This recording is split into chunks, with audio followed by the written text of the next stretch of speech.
I'm back. As I said, I would like to thank all my 10 subscribers for following me on YouTube. It's just absolutely amazing that I'm at 10 already. Just please keep up the good work. Keep sharing my videos on TikTok and on YouTube. And I just want to say thank you. I mean, I was shocked today when I went online and seen that I had 10 subscribers already. That is just absolutely amazing. So anyways, back to the hospital where Sarah was at. Sorry, I'm just trying to fix my phone so I could record it better. Anyway, they had told Juan Sr. that he was not allowed to come and see Sarah. And I did not know that. Okay, the doctors didn't tell me that. I can recall anyway. I may be wrong. So, anyway, my mom was there.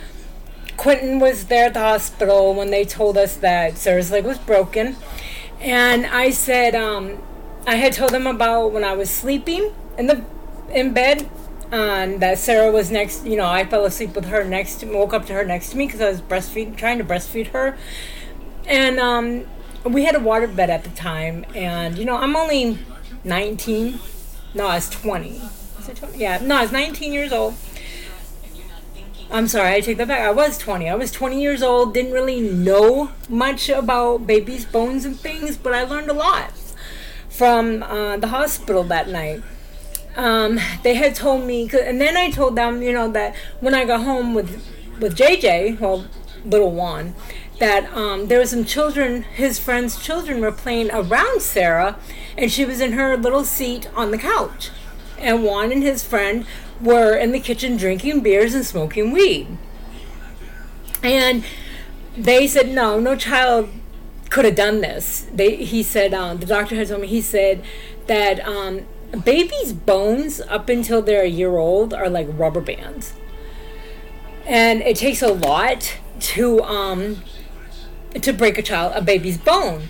They said a grown ass person, well, they didn't say ass, but a grown person had to have done this to her because it took a lot of strength. So they put her, they contacted CPS like they should, and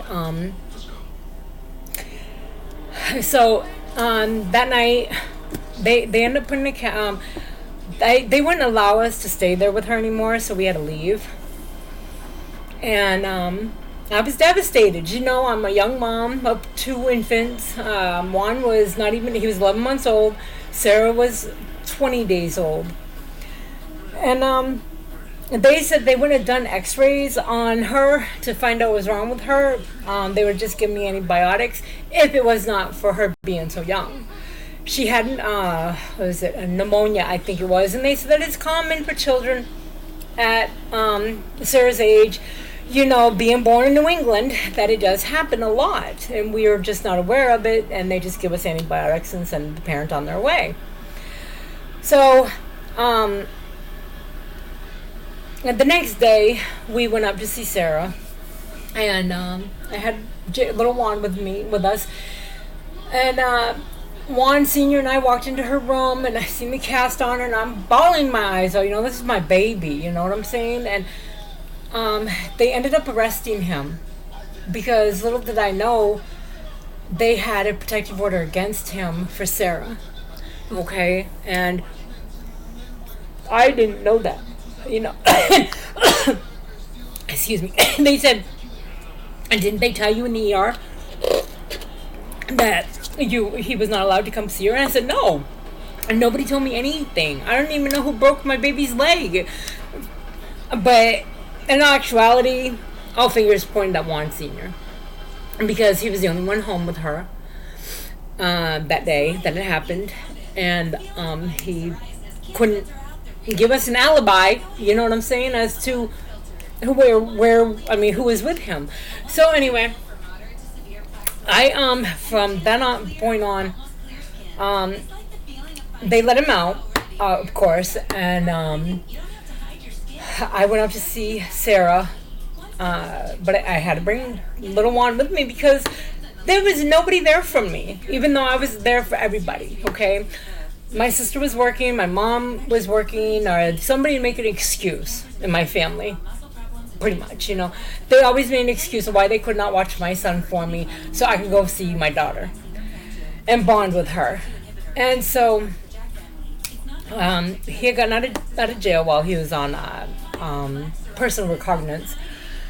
And then they said that he couldn't come to our apartment either. So me being young and dumb, and well, I can't say young, dumb, and stupid, but being in love with my abuser, I went to his ex-girlfriend Selena's house with him. Well, then one night, and he wanted to have sex, and I told him no.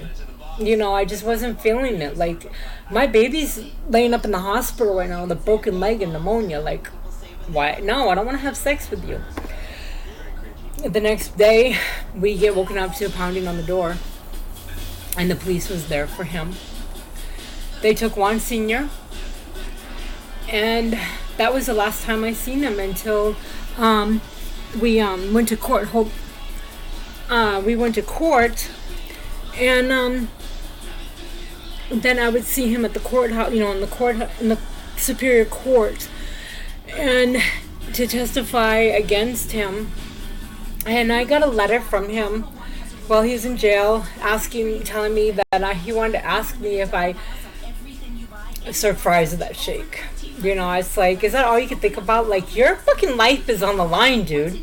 Like, and all you can think about is my ass and sex. Like, a typical fucking sick ass is what I think of him. But anyway, I was all over the news. It was in the newspapers, on the radio.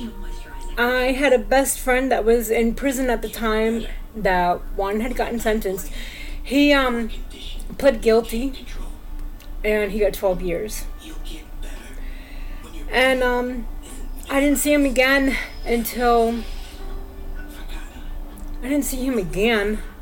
for 17 and a half years.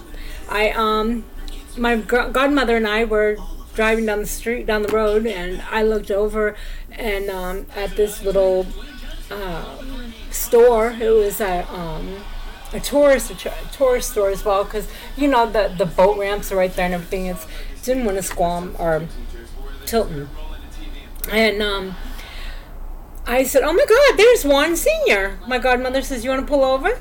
You want to go over there and chop it up with him and show him that you are not that scared little girl anymore, that you're not 18 anymore, and that you will whoop his ass?" I said, "Hell yeah, I do." So we pulled over, and I acted like I was going to go into the store, and I said, "Oh, excuse me." I walked right by him, and I turned around, and I looked at him, and I said, "What's the matter, Juan? You don't recognize the mother of two of your children?" Like, he said, "Excuse me?" I said, "Juan, it's me, Martha." I said, "No, I'm not that scared little fucking 18-year-old that you met, you know?" I said, I'm not scared of you anymore. I said, "I will stomp your fucking ass right here." I said, "I'll beat your ass and throw you in that fucking river." And his wife tried to butt her nose into it. I said, "Excuse me, bitch, you'll be right behind him. You keep running your fucking mouth. That's the only thing that's stopping me from whooping y'all's asses are your two babies right there." I said, "That's it." I said, "Juan, did you tell your wife or whomever she is that you broke our daughter's leg? That's why you served 12 years in fucking prison?" I said, "Remember that broken leg that you got in prison? You're welcome." I said, "That's what you get for beating on a fucking baby." I said, "And guess what? My best friend was in that fucking prison with you, and he's the one that set it up. May he rest in peace." I said, "Let's go, Juan. Come on, you want to beat my ass? Let's go. I'm right here." He walked away, y'all. And his fucking wife, I know she follows me on TikTok, but I don't give a fuck. I'm not holding this shit no more. Y'all are not fucking having the power anymore of my fucking silence. She said to me, she said, "You deserved every beating you got. And you're probably the one that broke your daughter's leg." You know how much I wanted to fucking stomp her that day, y'all? I wanted to fucking stomp her. I said, "How fucking dare you?" I said, "I bet you he beats your ass too, doesn't he?" Well, guess what, y'all? She messaged me the other day, about a week ago, because I had asked her why she wanted to be friends with me all of a sudden, after all these years. And she said, "Well, I wasn't friends with you before because Juan wouldn't let me." Narcissistic motherfucking prick he still is to this day. She told me he threw a shoe at her. I said I would have called the cops on him. Hold on, y'all. I gotta fix this.